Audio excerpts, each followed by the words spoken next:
E aí, tudo bem com você? Hoje, terminando aqui a minha devoção diária, falando com o Senhor, orando ao Senhor, conversando com Ele, algo muito interessante me ocorreu. O fato de que nós iremos sair daqui, de uma forma ou de outra, eu e você, nós iremos sair daqui. Sair da onde? Do planeta. Seja através da morte, ou seja, voando, o Senhor virá e vai nos arrebatar no glorioso dia da volta do Senhor.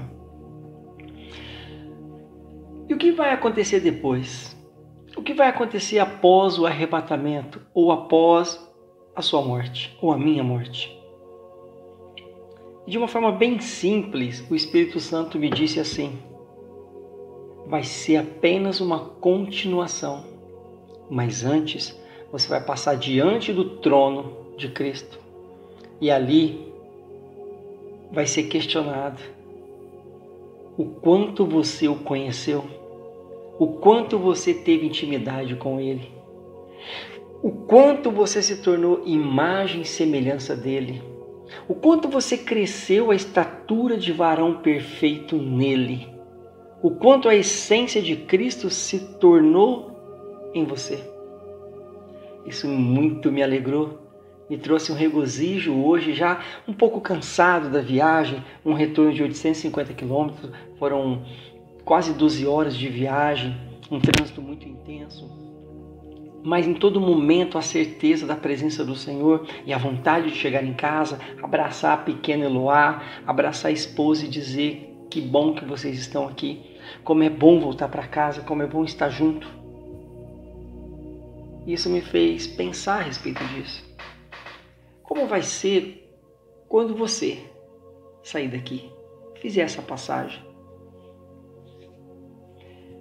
Na viagem encontrei uma senhora numa conveniência do posto de gasolina e ela me disse assim: eu perdi a minha mãe e eu perdi tudo. Eu fiquei doente, eu entrei em depressão e um parênteses. Eu entendo porque as pessoas se abrem dessa forma comigo. Eu sou cristão e todo lugar que eu vou eu levo luz. Eu não sei te explicar, mas as pessoas começam a contar a sua vida. E uma delas foi essa senhora, Dona Olinda. Ela me disse assim, né? Minha mãe, ela morreu, desse jeito ela falou. A minha mãe morreu e eu perdi tudo. Eu perdi minha mãe, eu perdi tudo. Entrei em depressão, eu só queria a morte. Mas Deus me deu um filho. E isso me trouxe alegria de volta. Meu coração explodiu naquele posto. Porque da mesma forma que Deus deu um filho a ela, Ele nos deu o seu único filho para morrer por nós. E isso pagou todo o preço. O sacrifício de Cristo pagou todo o preço, destruiu toda a depressão, toda a ansiedade, toda a tristeza, toda a amargura. Amargura. O Senhor levou na cruz. E voltando ali, no momento que eu falava com ela, eu disse assim: Dona Olinda, a senhora não perdeu a sua mãe.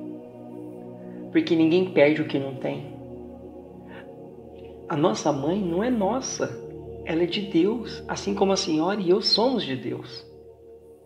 Ela me olhou nos olhos e disse: mas foi difícil a separação. Eu falei: vocês estão separadas apenas por um momento, logo estaremos todos juntos. E ela sorriu. Eu disse: diante de Deus, nós somos todos irmãos. A sua mãe está nos esperando, a minha mãe está me esperando, meu pai está me esperando. E breve estaremos todos juntos, de uma forma ou de outra. E a minha pergunta hoje que eu queria fazer é essa. Você vai fazer a passagem, porque aqui é um período provisório. A palavra diz que o tempo do homem ele é breve, é como a palha, que hoje é como a erva, né? Que hoje cresce e amanhã é lançada ao fogo. Seca e é lançada ao fogo. Como será a tua passagem? O que você tem plantado? Qual a casa que você está construindo? Ela está sobre a rocha ou sobre a areia? Esse canal é para levar a boa semente, é para falar das boas novas do Senhor, daquilo que Ele tem nos revelado, daquilo que Ele trouxe à existência nesse período de tempo que Ele nos plantou. Ou seja, o Senhor te gerou nesse século, nesse período, nesses anos que você tem caminhado sobre a terra, para que você dê fruto, para que você frutifique. Ou você pode ficar como a maioria. Perdi minha mãe, perdi meu pai, perdi isso, perdi aquilo. Ou você pode entender que nada te pertence, tudo é dele. E a vontade dele prevalece sobre todas as coisas. Deus não é mau, Deus não é bom, Deus é Deus. E Deus é amor. Ele nos colocou aqui para que nós pudéssemos amá-lo de tal forma que não teria como nós o negarmos. Explico. Deus poderia ter criado cada um de nós sem razão, apenas com instinto, como os animais, e controlar cada um de nós. Mas Ele decidiu nos dar livre-arbítrio, nos decidiu dar vontades, desejos, sonhos. O Senhor fez com que nós tivéssemos sabedoria humana, não a sabedoria de Deus, sabedoria humana. Eu digo isso porque talvez você conheça um jovem que ele havia perdido o pai. O pai dele havia morrido, acabara de falecer, e ele se viu diante de um reinado em que ele teria que reinar com apenas 20 anos. Então ele recebe toda a herança do pai dele. E ele para diante de tudo aquilo e se vê perdido. Em determinado momento na sua vida, ele tem um sonho. Ele sonha com Deus, dizendo a ele assim: pede o que quiseres e eu te darei. Semelhantemente, Jesus fez com o cego quando ele diz assim: o que queres que eu te faça? A minha pergunta: se Jesus hoje chegasse até você, ou Deus, o Espírito Santo, ou uma luz no seu quarto, ou um anjo, e dissesse assim: pede o que quiseres e eu te darei. A Bíblia diz também um texto interessante, que nós não sabemos como pedir e nem orar como convém. Por isso Deus não leva em conta muitas coisas que a gente ora a Ele. Na verdade, a gente não sabe nem pedir, porque se nós soubéssemos, nós não ficaríamos mendigando a Deus. Nós tomaríamos posse, porque nós somos filhos e não escravos. Mas isso é outra história, eu já falei sobre nesse assunto em um outro vídeo. O que eu quero chamar a tua atenção hoje é isso. Se Deus aparecesse a você de alguma forma e dissesse: pede o que você quiser que eu vou te dar, o que você pediria? Esse jovem de 20 anos pediu então sabedoria. Ele podia pedir qualquer coisa da época. Hoje eu poderia pedir casa, apartamento, um bom casamento, milhões em ouro, em prata, em joias. Mas Salomão nos deu um exemplo. Ele pediu sabedoria. E com a sabedoria veio as outras coisas, porque Deus se agradou dele. A minha pergunta hoje é essa: o que você pediria? E se você pediria sabedoria como Salomão, que acredito que você pensou nisso, o que você faria com a sabedoria? Como seria a tua conduta? Você tem pedido sabedoria ao Senhor? A palavra diz: quer sabedoria? Peça a Deus, que dá gratuitamente a quem o pede. Sabedoria é um dom de Deus. Ele dá a quem o pede. Peça a Ele. Sabedoria do alto. Não sabedoria, estudo, intelecto. Isso você desenvolve. É só ler bons livros. Você desenvolve, com certeza. A única diferença entre o doutor, o advogado, o mecânico, o pedreiro, são os livros que eles leram. Só isso. Ninguém te contou isso? Então eu estou te contando agora. A única diferença entre você e um neurocientista ou um astrofísico são os livros que ele leu. Só isso. O tempo que ele gastou buscando o conhecimento. Conhecimento é poder. Disseram uma vez, um certo homem disse, alguém disse, eu não sei quem foi, também não quero saber. Se você sabe, comenta aí, deixa aí pra gente saber. Alguém disse assim, ó, conhecimento é poder. E eu não concordo com isso. Conhecimento, ele é potencial de poder. Conhecimento é potencial de poder. Porque você pode ler vários livros, ter muito conhecimento. Se você não colocar em prática, ele não vai ser nada. Não vai dar fruto, não vai virar nada. Assim como a semente. Se você tem uma semente e você não coloca na terra, você cobre ela e rega todos os dias, ela não dará fruto. Não crescerá a planta, não virará árvore, não dará flor, não virará fruto. Assim é a sabedoria. Assim é todas as coisas no reino espiritual e no reino material. Nós precisamos colocar em prática. Então, conhecimento não é poder, é potencial de poder. O que você está construindo? Ou em cima do que você está construindo? Jesus disse, constrói a casa na rocha, que sou eu. A pedra que os construtores rejeitaram. A pedra angular, a pedra de esquina, Jesus. Se você está fazendo isso, você está acumulando tesouros no céu. Entenda o céu como um mundo espiritual. Se você está fazendo isso, você está acumulando tesouros no céu. Está construindo uma casa alicerçada na rocha. E quando você fizer a passagem, seja pela morte ou voando até o encontro do noivo, você vai entrar na tua herança. Peça a sabedoria ao Senhor, Ele dá livremente a quem o pede. Comece a ler o livro de Provérbios, comece a ler Salmos. Fale com o Senhor, tenha um devocional, pega um caderninho igual o meu, escreve lá, dia tal, lê o texto, escreve lá, li o texto tal, entendi isso desse texto, escreve no seu caderninho, deixa de preguiça, se mova, mexa-se.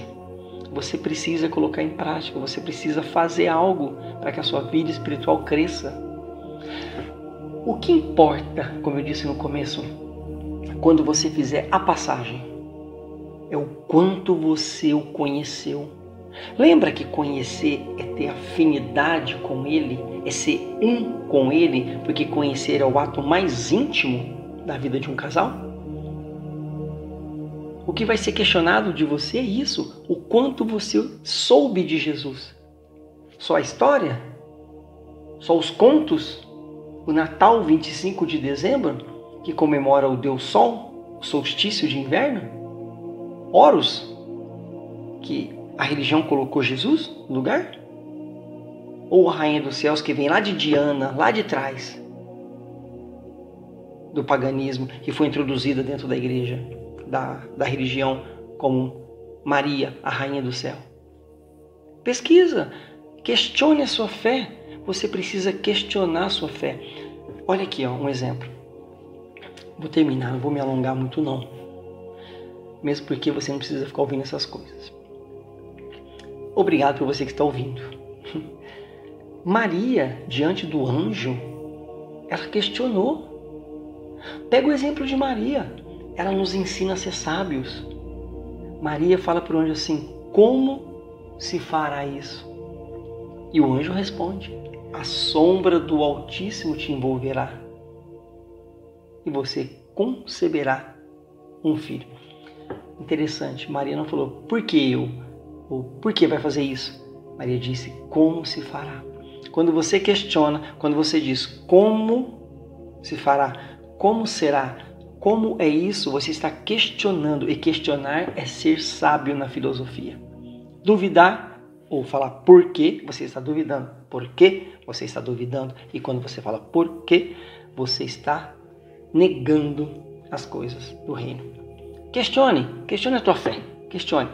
Por que isso? Por que funciona? Um alerta, hein? Eles não gostam de pessoas que questionam.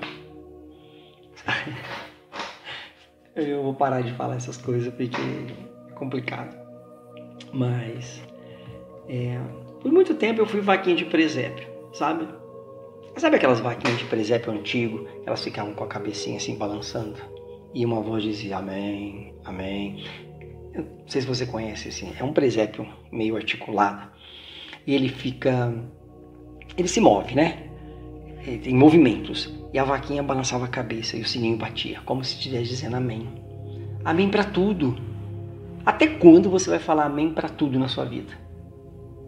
Até quando você vai aceitar as doutrinas, as ideologias, os paradigmas humanos? Dá um basta nisso. Toma a rédea da sua vida. Começa a questionar. Pega a tua palavra, fala: Espírito Santo, me mostra a tua obra. Me revela a tua obra. Me revela o teu projeto. Me revela Cristo. Onde Ele está? Onde Ele está? É oculto. Onde Ele está? Me mostra Cristo. Quando você fizer a passagem? Hoje estou fazendo muitas perguntas, né? Eu estou questionando muitas coisas esses dias. Eu fiquei 20 dias fora de casa, viajando. Andamos por 5 estados. Saímos de São Paulo, passamos por Minas, fomos no Mato Grosso, fomos em Goiás, voltamos para o Mato Grosso, fomos em Tocantins. Isso, 5 estados. É isso? São Paulo, Minas, Mato Grosso, Goiás e Tocantins. Andamos tudo isso, andamos cerca de 8.000 quilômetros. E nesses 8.000 quilômetros, eu tive tempo para meditar. E muitas questões brotaram na minha cabeça. Por isso que eu resolvi gravar esse vídeo mesmo cansado. Se você gostou, compartilha, deixa um joinha, se inscreve no canal. Se não quiser, não tem problema. Se quiser dar um dislike, é um favor que você me faz. Dá um dislike aí, mas comenta por que você está dando dislike. Para que eu cresça também e amadureça. Para que eu conheça mais de Jesus. Porque se você comentar, dar um dislike e comentar, eu vou pesquisar mais, vou me esforçar mais para que eu cresça e você cresça comigo. Beleza? Forte abraço para você, tudo de bom. Tamo junto, até o céu.